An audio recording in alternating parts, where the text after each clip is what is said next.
I stand in our modern kitchen, admiring how Sara moves with practiced efficiency as she prepares her morning coffee. Even in scrubs, with her dark hair pulled back in a messy bun, she carries an elegance that first drew me to her 7 years ago. The life we've built together feels like a masterpiece. Our renovated Victorian in Boston's Back Bay, successful careers, and a love that has grown deeper with time. Don't forget about the Thompson Project meeting at 2, Sara reminds me, kissing my cheek as she grabs her travel mug. The familiar scent of her lavender shampoo lingers after she pulls away. I nod, already mentally reviewing the blueprints for the sustainable apartment complex my firm has been developing. I've got it covered. How's the new rotation in the pediatric ward? I ask, straightening my tie. Sara's eyes light up as they always do when she talks about her work at Mass General. These kids, Daniel, they're so resilient. Yesterday I had a 6-year-old explain to me very seriously how she's going to become a doctor and make everyone better. She checks her watch. Speaking of which, I should go. Our routine is comfortable, predictable. Each morning we dance around each other in domestic harmony before heading to our respective worlds.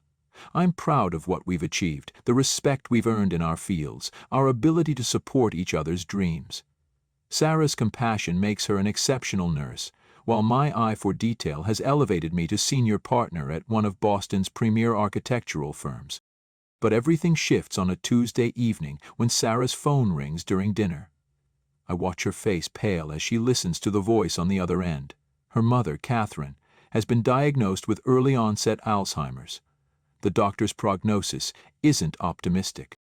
"Mom can't stay alone in New Hampshire anymore," Sara says after ending the call, her voice trembling. "She needs constant care, Daniel. I've been thinking. We have the guest room downstairs." I set down my fork, the weight of what she's suggesting settling over our carefully ordered life. "You mean bring her here, to live with us?" Sara nods, tears welling in her eyes. "She's my mother. I can't put her in a facility, not yet. Please understand." Looking at my wife's pleading expression, I hear myself agree. What else can I say? But something in my gut tightens. A warning, perhaps, about how this decision will reshape our carefully constructed world. I reach across the table and take Sara's hand, trying to ignore the nagging feeling that our perfect life is about to change irrevocably. What I don't say is how I fear the implications, the loss of our private space, the shift in dynamics, the added responsibility. Instead, I squeeze her hand and murmur, "We'll figure it out together." But even as the words leave my mouth, I wonder if I truly mean them. The clock shows 3 a.m. when Mom's confused calls wake me again. "Eleanor? Eleanor, where are you?" she cries out, calling for her sister, who passed away years ago. I drag myself from the empty bed, Daniel's side hasn't been slept in yet, and make my way downstairs. "It's Sara, Mom. I'm here," I whisper, settling beside her bed. Her frightened eyes search my face, trying to place me in her increasingly fragmented world. Some nights she knows me instantly. Others, like tonight, I'm a stranger wearing my mother's daughter's face. After an hour of gentle reassurance, she drifts back to sleep.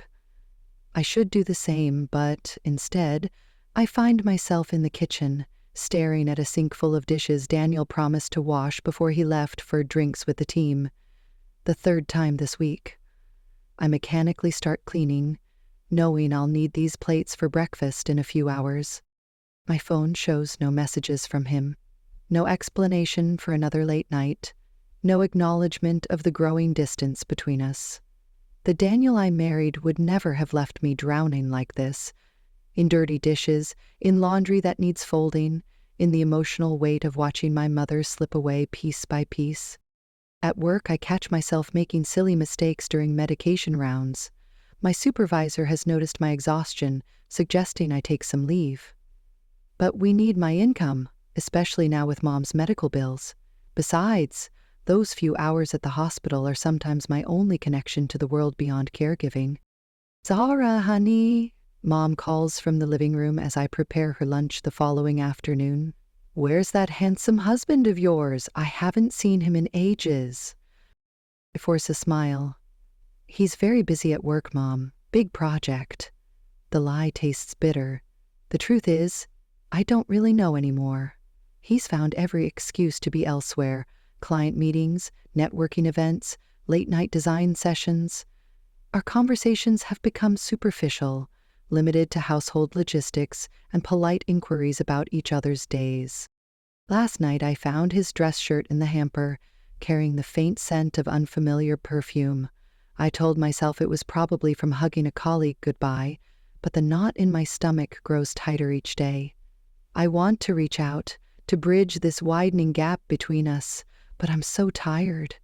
Every ounce of emotional energy goes to Mom, to my patients, to keeping our lives running.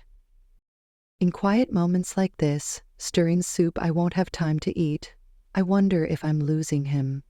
If my decision to care for Mom is costing me my marriage. But what choice did I have? How could I abandon her when she needs me most? Daniel and I vowed to support each other through better or worse. I just never imagined worse would feel so lonely. The soup begins to boil over and I rush to turn down the heat. Another metaphor for my life, perhaps. Too many things bubbling up, threatening to spill over, and I'm running out of hands to catch it all. I should talk to him. Really talk to him. But when? Between Mom's doctor's appointments, my shifts, and his increasingly frequent absences, we're like ships passing in the night. And honestly, I'm afraid of what he might say if I do.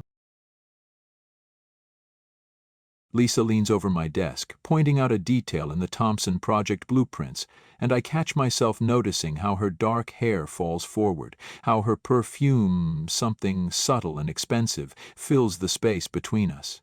It's late, again. The office is empty, again. And I'm finding excuses not to go home, again. The sustainable materials you've chosen for the facade are inspired, she says, her hand brushing my shoulder. You always think of everything, Danielle. The warmth in her voice makes my chest tighten. When was the last time anyone noticed my work like this? When was the last time Sara and I had a conversation that didn't revolve around her mother's care schedule or household chores? Want to grab a drink? Lisa asks, straightening up. You look like you could use one. I should say no. I should go home to my wife. But the thought of walking into that house, hearing Catherine's confused mumblings, seeing Sara's exhausted attempts at juggling everything, it's suffocating. Sure, I hear myself say. Just one. One drink becomes three. Lisa laughs at my jokes, asks about my projects, leans in when I speak. She's wearing a green silk blouse that matches her eyes, and I'm acutely aware of how her knee touches mine under the bar. It must be hard, she says softly, feeling like a guest in your own home. The words hit home with uncomfortable accuracy. Sara's doing what she thinks is right, I say, but the bitterness in my voice betrays me. But what about what's right for you? Her hand finds mine on the table. I should pull away. Instead, I turn my palm up, meeting hers. The touch sends electricity through my arm, a jolt of something I've been missing. Desire, attention, validation. It's intoxicating. When we kiss in the parking lot, I tell myself it's just this once. When we end up at her apartment, I tell myself I deserve this escape. When it becomes a regular thing, stolen moments in her office, late-night meetings that aren't meetings at all, I tell myself, Sara's so busy she probably doesn't even notice I'm gone. Lisa makes me feel seen, appreciated, desired. She doesn't carry the weight of responsibility that shadows Sara's every move. With Lisa, I can pretend I'm someone else, not the husband who's failing at supporting his wife, not the man who resents his mother-in-law's presence in his home. You're amazing, Lisa whispers one night, tracing patterns on my chest. Sara doesn't deserve you if she can't make time for you. Deep down, I know it's the other way around. I'm the one who doesn't deserve Sara. She's doing something noble, something selfless, while I'm here, betraying every vow we made. But I push that thought away, bury it under Lisa's kisses and compliments. I've become expert at compartmentalizing. Architect, husband, lover. Each role separate, distinct. Yet sometimes, in the quiet moments before dawn, when Lisa's asleep beside me and I'm staring at the ceiling of her bedroom, the weight of my choices crushes my chest. I think about Sara, probably awake too, caring for her mother or catching up on housework I should be helping with. But it's easier to be here, to be selfish, to take what Lisa offers so freely. Easier than facing the mess I've made of my marriage. Easier than admitting that when Sara needed me most, I chose to run away. I check my phone. 3 missed calls from Sara. I'll tell her I was at a client dinner. Another lie in a growing web of them. I'm destroying everything and I know it, but I can't seem to stop. Or maybe, if I'm honest with myself, I don't want to. I'm not snooping. I tell myself this as I pick up Daniel's phone from the kitchen counter. He's left it here while showering. I just need to check the time of his doctor's appointment next week so I can arrange Mom's care schedule. That's when I see it. A message notification from Lisa Thompson Project. I miss you. Last night was incredible. Can't wait to feel your hands on me again. The phone nearly slips from my trembling fingers. More messages appear as I scroll, each one a dagger to my heart. Photos. Intimate conversations. Plans for their next meeting. Months of deception laid bare on a glowing screen. Mom calls from her room she needs help getting to the bathroom. I assist her mechanically, my mind replaying snippets of messages, piecing together all the late nights, the mysterious work events, the growing distance. How could I have been so blind? When Daniel comes downstairs, dressed for work in the crisp suit I ironed last weekend, I'm waiting at the kitchen table. His phone sits between us like a bomb. Going somewhere? My voice sounds foreign to my own ears. Client meeting, he says, reaching for his phone. He freezes when he sees my expression. Lisa, the name tastes like poison. Is that what you're calling it now? Color drains from his face. For a moment, he looks like he might deny it. Then his expression hardens. Sara, how long? I cut him off. How long have you been sleeping with her? You don't understand. Make me understand, Daniel. My voice rises and I hear Mom stirring upstairs. I force myself to lower it. Help me understand how you could do this to us. He runs his hands through his hair, a gesture so familiar it hurts. What did you expect? You're never here, Sara. Even when you're physically present, you're not really here. It's all about your mother, all the time. My mother is dying. The words echo in our kitchen, the kitchen we picked out together, where we used to make Sunday breakfast and plan our future. She's dying, and I'm trying to take care of her while working full-time and maintaining this house, because you checked out months ago. I checked out. He laughs bitterly. You checked out the moment your mother moved in. I needed my wife, Sara. I needed someone who was actually there for me. The selfishness of his words stuns me. There for you? While I was juggling night shifts and doctor's appointments and watching my mother forget my name? You needed attention? Yes, he slams his hand on the table. Yes, I needed attention. I needed my wife. Lisa gives me what you won't. What I can't. I correct him, my voice breaking. What I can't give you right now because I'm trying to be a good daughter and a good nurse and a good wife, and apparently failing at all three. Sara, Mom's confused voice calls from upstairs. Is everything all right? Everything's fine, Mom. I call back, wiping tears I hadn't realized were falling. To Daniel, I whisper, get out. Sara. Better, I'm shaking now. Go to Lisa. Go to someone who can give you what you need, since I'm such a disappointment. He grabs his phone, his keys. At the door he pauses. I never meant to. To what, get caught? The laugh that escapes me is hollow. Just go, Daniel. My mother needs me, and apparently that's all I'm good for anyway. After he leaves, I sit at the kitchen table, staring at nothing. Upstairs, Mom calls again, growing agitated. I take a deep breath, wipe my face, and stand up. She needs me. At least that's simple. At least that's clear. Unlike my marriage, which lies in pieces around me, shattered by the man who promised to love me through better or worse. I head upstairs, each step heavy with the weight of betrayal, but my voice is steady when I say, I'm here, Mom. I'm right here. The divorce papers sit unopened on my desk for 3 weeks. Between Mom's declining condition and my shifts at the hospital, I tell myself I don't have time to deal with them. The truth is, signing them makes it real, makes his betrayal permanent in black and white. Mom has more bad days than good now. This morning, she looked at me and asked, "Have you seen my daughter Sara? She used to have pigtails." I spent 10 minutes crying in the bathroom after that, mourning 2 losses at once, my mother's memories and my marriage.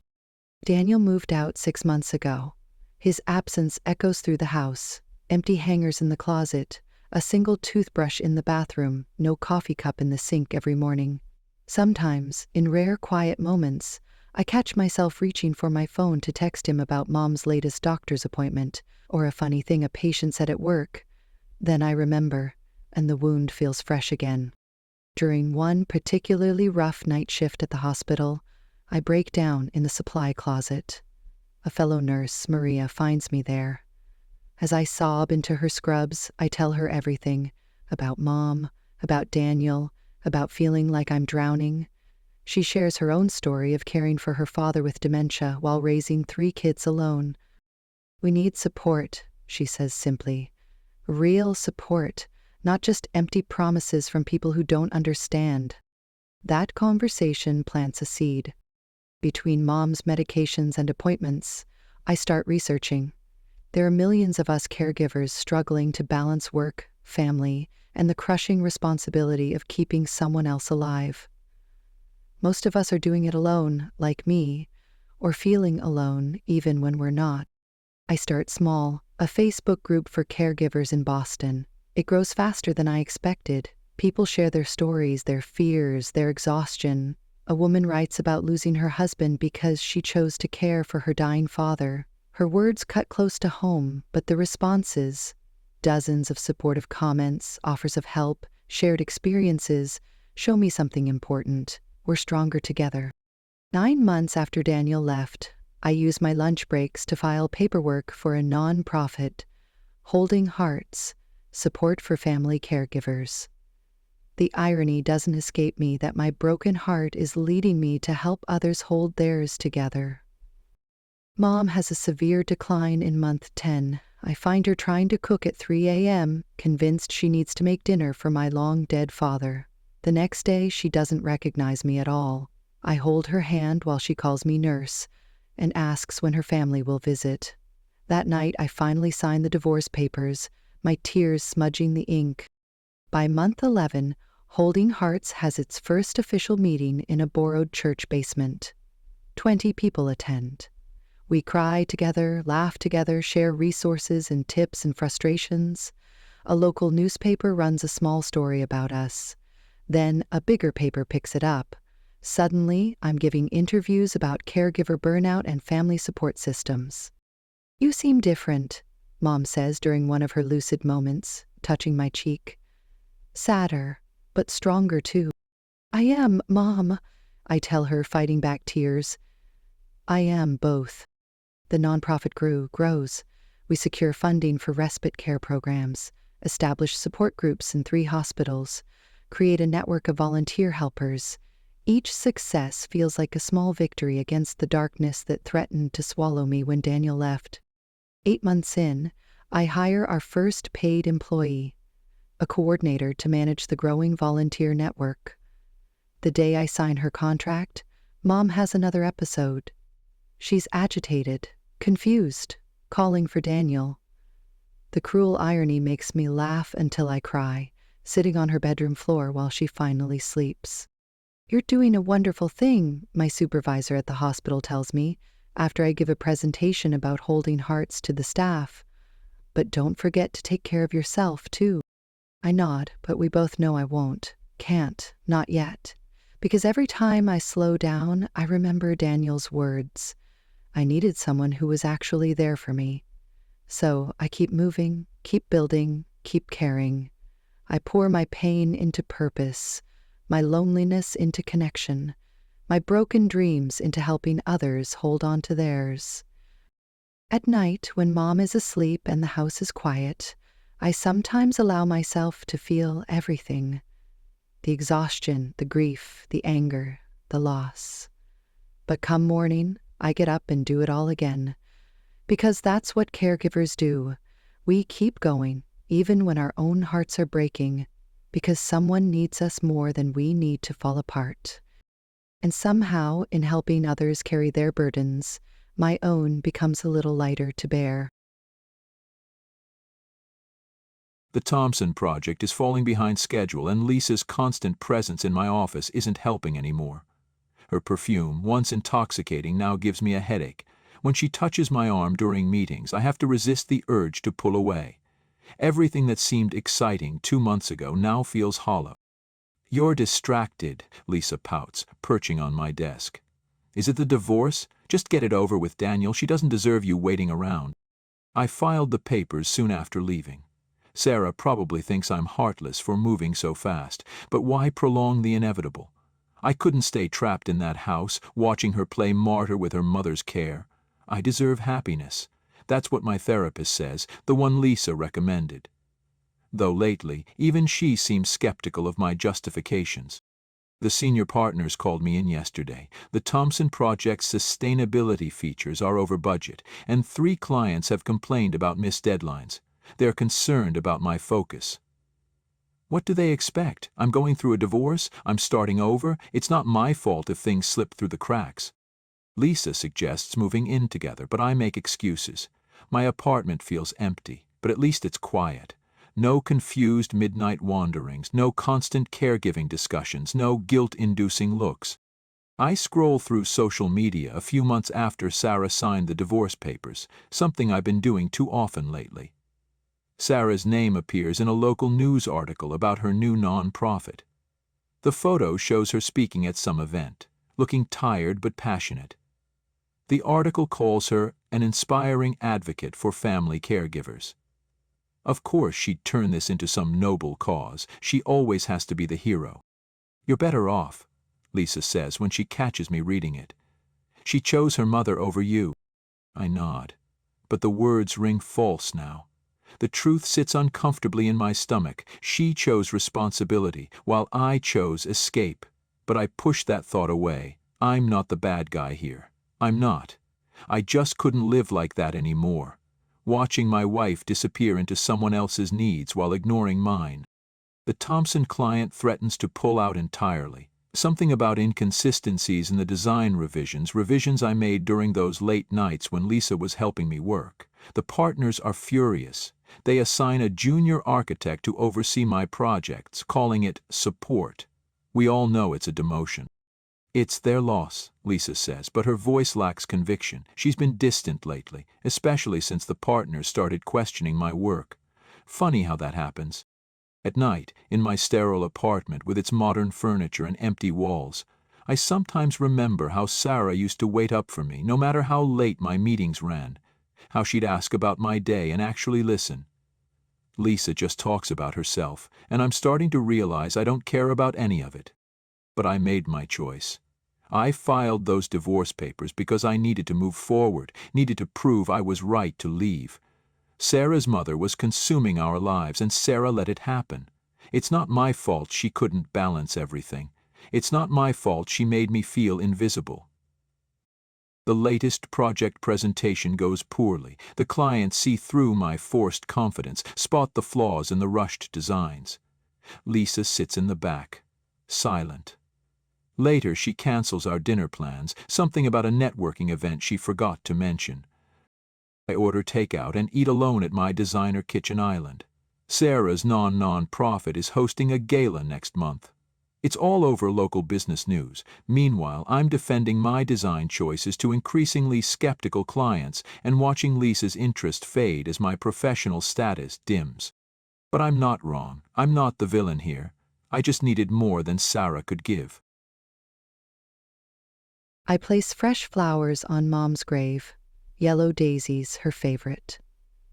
6 months since she passed, and the ache is different now. Not the sharp pain of loss, but a gentle sadness mixed with relief. Relief that she's no longer confused, no longer afraid, no longer struggling to remember who I am. "You'd be proud, Mom," I whisper, arranging the flowers.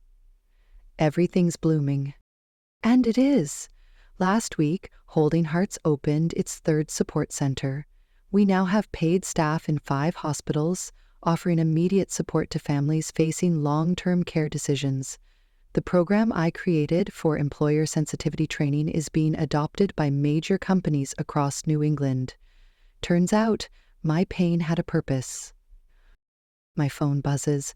Another interview request, this time from a national magazine doing a feature on caregiver advocacy. The irony isn't lost on me that losing my marriage led to helping others save theirs. We now have specific programs for couples navigating the challenges of caregiving, teaching them what I learned too late, how to balance love and duty, how to stay connected when life pulls you apart. Back at the hospital, I'm greeted with excited chatter. We've just received a grant to establish a permanent caregiver support center within the pediatric ward. My supervisor, now my colleague on the hospital board, championed the proposal. "Your experience makes you the perfect person to lead this," she says, handing me the paperwork for my new position, Director of Family Support Services.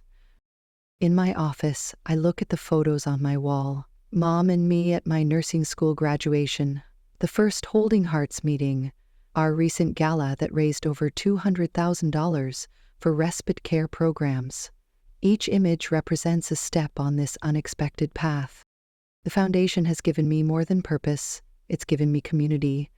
Maria, the nurse who found me crying in that supply closet, is now our program director. Together, we've built something beautiful from our shared pain. And the families we help, their gratitude fills spaces I thought would stay empty forever. Late at night, in the house that once felt too full and then too empty, I curl up with a book, something I never had time for before. The silence is peaceful now, not oppressive. I've learned to be comfortable with solitude, to appreciate the quiet moments between helping others. Sometimes I think about Daniel. I heard through mutual friends that things with Lisa didn't last, that his career took some hits. I wish I could feel vindicated, but mostly I feel grateful. Grateful that losing him pushed me toward this path. Grateful that Mom's illness, though heartbreaking, showed me my strength. My phone lights up with a text from James, a widowed father I met through a hospital board meeting 3 months ago. He's asking if I'd like to grab coffee tomorrow. For the first time since Daniel, I feel a flutter of possibility. James understands loss, understands dedication to family. He's seen me give presentations about caregiver support, knows exactly who I am and what I stand for. I text back, yes, and smile, remembering something Mom said during one of her last lucid days. Sometimes the best gardens grow from scorched earth. She was right. The life I have now isn't the one I planned, but it's rich with meaning. Every day I help people navigate the journey I stumbled through alone. Every day I honor Mom's memory by ensuring other families have the support we needed. Standing at my window, watching the sunset paint the sky in Mom's favorite colors, I feel at peace. The past 2 years have taught me that strength isn't about carrying burdens alone. It's about building bridges so others don't have to. Mom's illness broke my marriage, but opened my heart to a greater purpose. And that purpose has led me here, to a life fuller and more meaningful than I could have imagined when I signed those divorce papers, to a future bright with possibility, to a version of myself that both Mom and I would be proud of. I touched the small angel pendant Mom gave me years ago, now a constant reminder of her love. "We did good, Mom," I whispered to the sunset. "We did good." Dear Sara, I've started this letter 100 times over the past months. Each attempt felt inadequate, each word insufficient to express the depth of my regret. But after seeing the article about your mother's passing, I can't stay silent anymore. I'm so sorry for your loss, and even more sorry that I wasn't there when you needed me most. The truth is, I've lost everything that matters. Lisa left 6 months ago, not that this should matter to you. The affair was empty from the start, a pathetic attempt to feed my ego when I should have been supporting my wife. The partners asked me to take a leave of absence last month. Apparently my personal issues have affected my work beyond repair. They are right. I haven't designed anything worthwhile since I left you. I saw you on the local news last week, speaking about holding hearts. You were radiant, passionate, everything I once loved and foolishly took for granted. While you've built something meaningful from your pain, I've been drowning in the consequences of my selfishness. My apartment is empty except for regret. Every night I remember how you used to wait up for me, how you'd make sure I ate even during your busiest days. I threw away 7 years of love because I couldn't handle not being the center of your world for a while.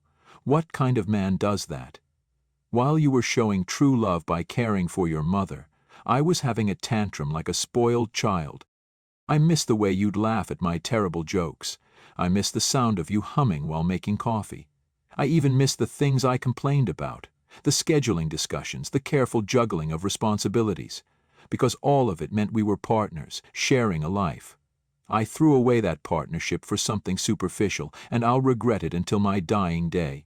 The worst part is knowing I can never make it right. I watch your success from afar, see how you've turned your experience into hope for others, and I realize what an extraordinary woman I lost. You deserved so much better than what I gave you. Your mother deserved better than my resentment. I see that now. Far too late. I'm in therapy, real therapy, not the kind that just tells me what I want to hear. Facing my actions has been brutal. I was selfish, weak, and cruel. I abandoned you during one of the most challenging times of your life. I betrayed not just our marriage vows, but the very essence of what love should be. I'm not writing to ask for reconciliation. I know I forfeited that right. I'm writing because you deserve to hear the truth. You were never the problem. Your dedication to your mother was beautiful, not burdensome. My inability to support you, to be the husband you deserved, was the failure. You didn't choose your mother over me. I chose my ego over our marriage.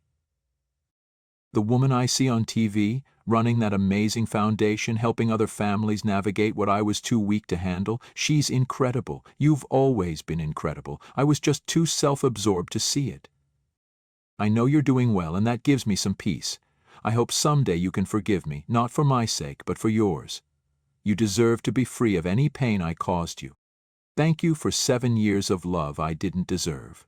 Thank you for showing me what real strength looks like, even though I couldn't recognize it at the time. Most of all, thank you for being you, the kind of person who turns personal tragedy into hope for others. I'll always regret being the man who walked away from that. With deepest remorse. Daniel. P.S. I've made a donation to Holding Hearts in your mother's memory. It's not much, but perhaps it can help another family receive the support I should have given ours. The letter arrives at my office between meetings. I recognize his handwriting immediately. How many blueprints had I seen labeled in those precise strokes? My hands tremble slightly as I read, emotions I thought long buried rising to the surface. After the third reading, I set it down and look out my window at the hospital garden below, where families find moments of peace amid their struggles. The donation notification had arrived yesterday, substantial, anonymous, but I knew it was from him. 2 years ago, this letter would have broken me all over again. Now, it feels like the final piece of a puzzle I didn't know needed completing. I text James, explaining the situation. His response is immediate and supportive. Do what you need to do. I'll be here. His quiet confidence in me, so different from Daniel's desperate need for attention, makes my decision easier. The coffee shop I choose is neutral territory, not one we frequented during our marriage. Daniel looks smaller somehow, his designer clothes hanging slightly loose, his face lined with what I recognize as regret. The confident architect who once commanded rooms is gone, replaced by someone humbled by his own choices. Thank you for meeting me, he says, his voice rough. Your letter was honest, I reply, stirring my tea. You owed me that much. I owed you so much more. He stares into his untouched coffee. Seeing you on TV, reading about holding hearts, you've done amazing things, Sara. Mom taught me that sometimes the hardest paths lead to the most beautiful destinations. I pause, letting the truth of that settle. Her illness broke our marriage, but it showed me my purpose. I broke our marriage, he corrects, finally meeting my eyes. Your mother's illness just exposed my weakness. His admission loosened something in my chest, a knot of anger I didn't realize I still carried. Yes, it did. But I'm not angry anymore, Daniel. I'm grateful. He looks startled. Grateful? If you hadn't left, I might never have started holding hearts. I might never have discovered my strength. I might never have met James. James? My fiancé. The word feels right, natural. He runs the pediatric oncology department. He understands what it means to care for others, to put love before convenience. Daniel absorbs this, nodding slowly. You deserve that kind of understanding. I see that now. We all deserve understanding, Daniel. That's what I learned from Mom's illness, from our divorce, from building the foundation. Everyone deserves support during their hardest moments. Even you. Tears fill his eyes. I don't deserve your kindness. This isn't about what you deserve. It's about who I choose to be. I reach across the table, briefly touching his hand. I forgive you, not because you asked, but because carrying anger doesn't serve me anymore. We talk for another hour about Mom's final days, about the foundation's work, about the lessons we've both learned. When we finally stand to leave, the air feels lighter. Sara, he calls as I turn to go. I really am sorry. I know. I smile gently. Be well, Daniel. Walking through the park toward my car, where I know James is waiting to have dinner with me, I feel the last pieces of my past settling into place. The sun catches my engagement ring, a simple band James gave me last week, understanding I didn't want anything flashy. He knows my heart, knows my strength, knows that love isn't about grand gestures, but about showing up every day, especially on the hard days. Mom would have loved him. That thought brings a smile instead of tears now. She would have loved the woman I've become, too. Someone who can forgive, who can build beauty from pain, who can love deeply without losing herself. My phone buzzes with a text from one of our support group leaders. A family needs emergency respite care. As I respond, coordinating resources and support, I realize this is what healing looks like. Not the absence of scars, but the ability to use them to help others find their way through the dark. I get in my car, leaving Daniel and our past in that peaceful park, and drive toward my future, toward James, toward dinner, toward a life built on the foundation of everything I've learned about love, loss, and the strength to begin again. Thank you for joining me on this journey. If you enjoyed the story, hit subscribe so you never miss a new tale. Your support means the world. See you in the next chapter.